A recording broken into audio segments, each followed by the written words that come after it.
కాకుండిపుర నివాసం కాకర్లమూడి పట్నం. ఈ పరిపాలించే రాణిగారు మాణికమ్మ గారు.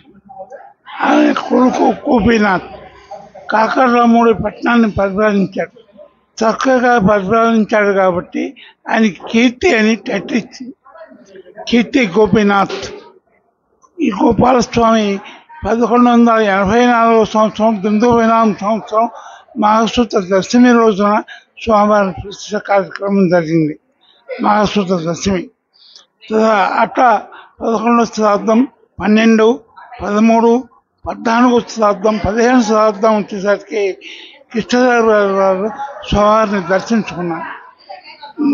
3 సార్లు స్వామివారిని దర్శించినట్టు శిలాశాసనం ఉంది దేవాలయం ముందు. అటువంటి స్వామివారికి ఈ 13 ఎకరాల భూమి కాళీ గార్డెన్స్ దగ్గర భూమి అమృత పళ్ళ కింద, పెట్రోల్ బంక్ దగ్గర ఉన్న స్థలం 9 ఎకరాల భూమి అమృత పళ్ళ కింద స్వామివారి కృష్ణ నిత్య నైవేద్య దీపారాధన కింద ఇచ్చినట్టు శిలాశాసనం ఉంది. అప్పటి నుంచి కూడా ఇది జరుగుతుండగా 15వ శతాబ్దంలో కృష్ణదేవరాయలు స్వామివారిని దర్శించుకున్నారు. అప్పుడు ఉండేటువంటి యొక్క మంత్రి కృష్ణదేవరాయల దగ్గర ఉన్నటువంటి మంత్రి మహామంత్రి చెమ్మర్స్ గారు స్వామివారిని దర్శించుకొని ఇక్కడ ఉన్న శివాలయాలను పిలిచేశారు. 15వ శతాబ్దం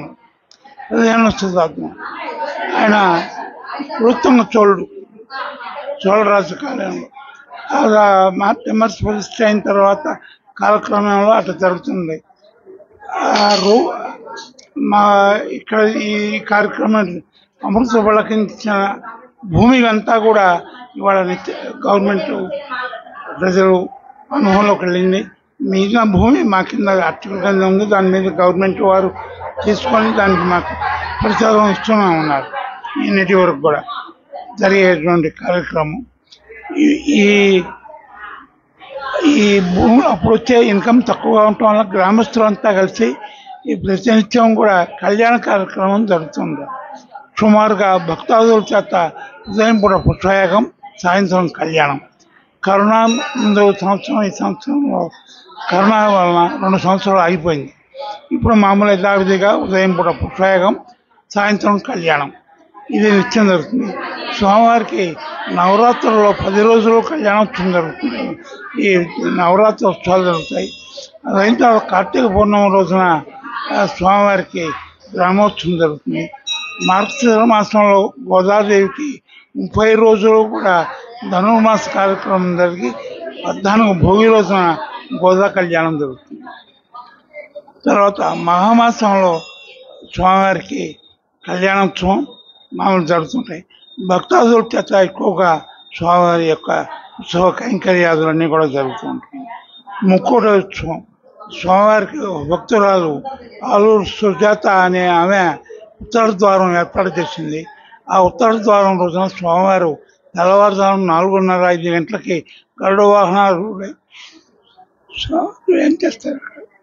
ఆ దర్శనానికి భక్తులు అంతా కూడా ఉత్తర ద్వారంలో వస్తారనమాట. అది విశేషం. తర్వాత ఈ మా ఊరు ఎదురుగా ఉండే పూర్వం కర్ణాలు ఆలూరు కృష్ణప్రకాశరావు గారిని వారి కుమారులు నాబర్తి జనరల్ మేనేజర్ ఆయన కళ్యాణ మండపం ఏర్పాటు చేశారు. భక్తాదుల చేత ఆస్థాన మండపం, ఉత్సవ మండపం, ప్రకార మండపం అన్నీ కూడా భక్తాదుల చేత ఏర్పాటు చేసింది. అప్పటి నుంచి ఇప్పటి వరకు కూడా దేవాలయ కార్యక్రమం నిత్యం ఉదయం సుప్రభాతం అర్చన, మధ్యాహ్నం అర్చన, నివేదన, సాయంత్రం దీపారాధన మొదలైన కార్యక్రమాలన్నీ కూడా జరుగుతూ ఉన్నాయి. ప్రతి వైశాఖ మాసంలో స్వామివారి యొక్క కళ్యాణోత్సవం జరుగుతుంది. ఉదయం పూట పుష్పయాగం, సాయంత్రం కళ్యాణం జరుగుతుంది. ఈ చోళరాజుల టైంలోనే మహామంత్రి సంస్కార టైంలోనే శివాలయం ప్రతిష్ఠ జరిగింది. దీని చరిత్ర ఏంటంటే శ్రీశైల మల్లికార్జునుడు కాకుండిపురం జనియే. కాకుండిపురం అంటే కాకనే. జని ఇక్కడికి వచ్చి ఇక్కడ ఒక స్త్రీతో సమయం పెట్టినాడు. ఈ అర్చకులతో రాయబారం చేస్తే బ్రహ్మరాంబ అంగీకారం కుదిరింది. నువ్వు వెళ్తే ఎట్లాగయ్యా, నువ్వు ఇక్కడే ఉండాలని ఈ భక్తులు ఉంటే నేను వెళ్ళిన నా అంశ ఇక్కడ ఉంటుంది అని ఆయన చెప్పారు. కాకుండిపురం నివాసాన్ని కాబట్టి కాకాని నేను వెళ్ళినా కూడా నా అంశ ఉంటుంది అన్నారు భక్తాదులకు. అందుకనే కాకుండిపురం నివాస అని మల్లేశ్వర స్వామికి శ్రీశైలం మల్లికార్జునకి వచ్చినట్టు రామరమ్మ అంగీకారం కుదిరినట్టు మళ్ళీ నేను వస్తాను, మీ భక్తులు ఎవరైతే ఏ కోరికలుగా కోరతారో ఆ కోరికలన్నీ నెరవేరుస్తాను అని మల్లేశ్వర స్వామి అనుగ్రహం ఇచ్చినట్టు ఆయన వెళ్ళినట్టు ఈ చరిత్ర స్థలాశాసనాల ద్వారా మన గ్రామానికి ఇంత పేరు ప్రతిష్ట ఉంది. తర్వాత గ్రామస్తులు గ్రామ దేవత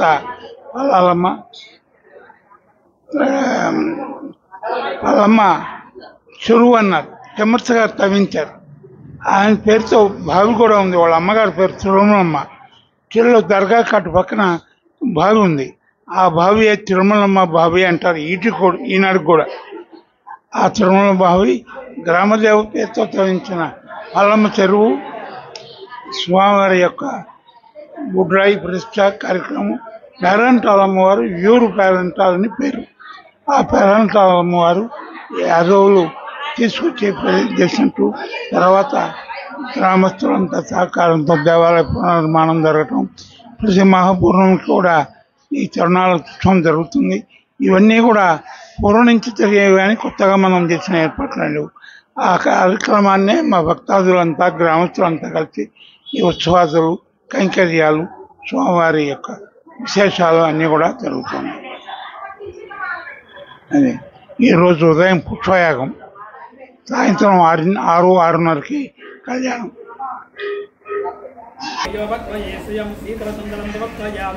पुष्पाणि समर्पयामि पुष्पमालिकां समर्पयामि पुष्पाणि पूजयामि।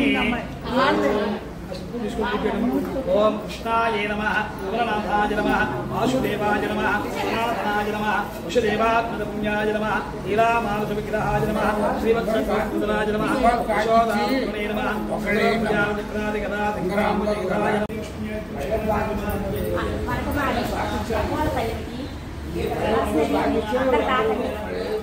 అందరు తాకండి.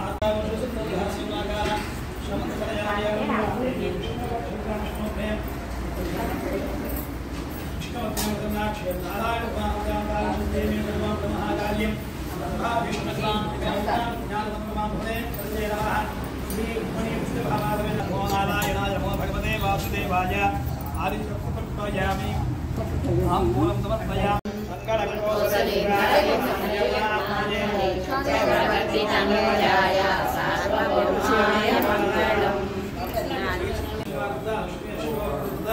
श्री महाविष्णुपारायणं करिष्ये।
हरिः ॐ हरिः ॐ श्रीलक्ष्मीवल्लभारम्भां विघ्नो मुनिमध्यमाम् अस्मदाचार्यपर्यन्तां वन्दे गुरुपरम्पराम् अस्मत्श्रीविघ्नसगुरुभ्यो नमः। मन्दारमूले मदनाभिरामं बिम्बाधरे पूरितवेणुनादं गोगोपगोपी जनमध्य संस्थं गोपं भजे गोकुलपूर्णचन्द्रं वामाङ्कस्थितजानकी परिलसत्कोदण्डदण्डं करैः चक्रं चोर्ध्वकरेण बाहुयुगले शङ्खं जरं दक्षिणे बिभ्राणं जलजातपत्रनयनं भद्राद्रिमूर्धिस्थितं केयूरादिविभूषितं रघुवरं सौमित्तियुक्तं भजे। భక్త మహాశయులకు విజ్ఞప్తి, మన పెదకాకాని గ్రామంలో వేంచేసి ఉన్న రుక్మిణీ సత్యభామా సమేత వేణుగోపాల స్వామి వారి చరిత్ర. స్వామిది జాగీర్దారి దేవాలయం. స్వామి కీర్తి గోపీనాథ స్వామి ఈమె పరిపాలించిన మాణికమ్మ జమీందారు దేవాలయం. పూర్వం మాణికమ్మ జమీందారు చే పాలించబడినది. తదుపరి ఈ స్వామివారికి కప్పం కింద 14 ఊళ్ళు సుంకం చెల్లించే ఆనవాయితీ కూడా జరుగుతున్నది. తదుపరి స్వామివారికి నిత్య అఖండ దీపారాధన, గ్రామోత్సవానికి సంబంధించినప్పుడు స్వామివారికి భోగం వాళ్ళు, స్వస్తివాచకులు, గంటా శంకు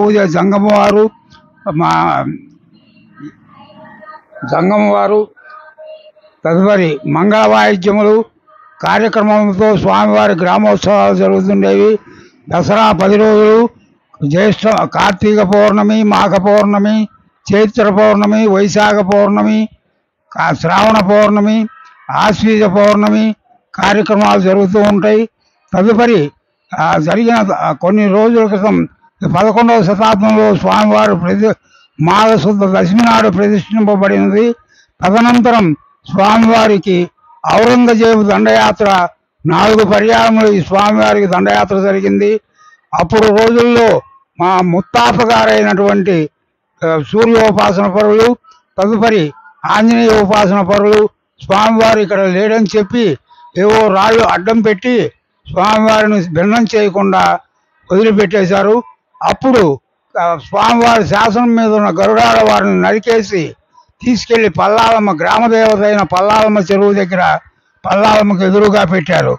ఆ తదనంతరం వాసిరెడ్డి వెంకటాద్రి నాయుడు టైంలో స్వామివారికి మళ్ళీ పునఃప్రతిష్ఠా కార్యక్రమం, విమాన గోపురం, ప్రాకార మండప, గర్భాలయ, అంతరాలిక ముఖమండప, ఆస్థాన మండప, కళ్యాణ మండప, తీర్థ మండపాలు అన్నీ కట్టించి స్వామివారి మళ్ళీ పునఃప్రారంభంగా మొదలుపెట్టారు.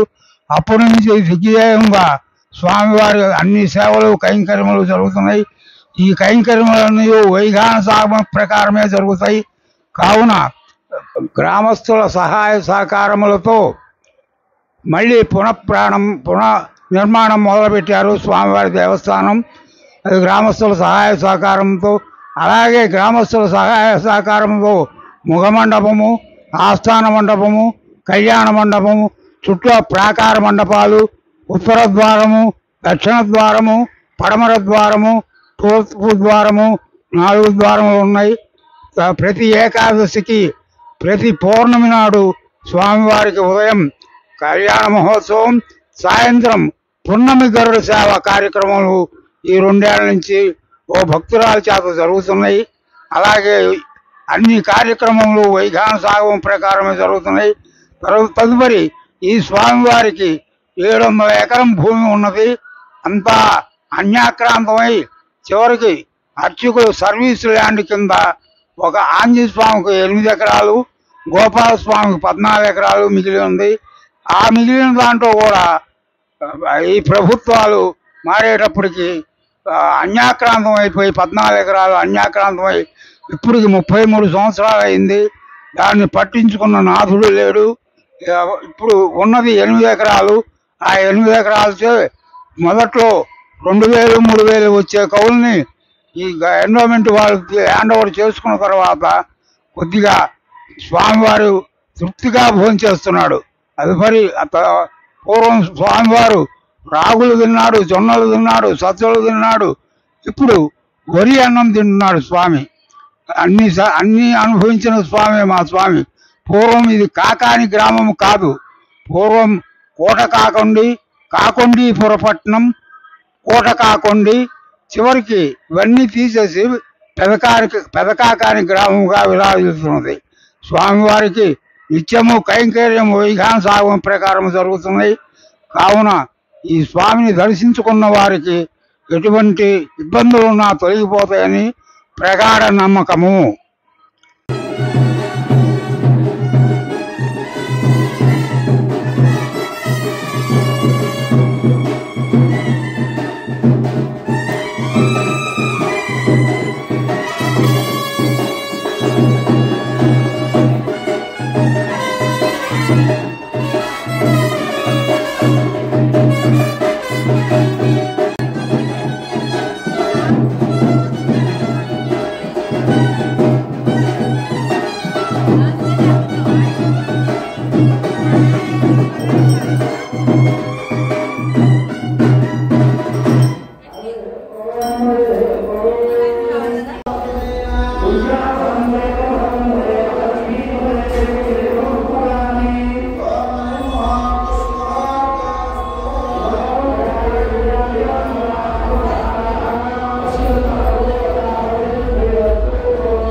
SBTV Mixture Potlam. Please like, share and subscribe.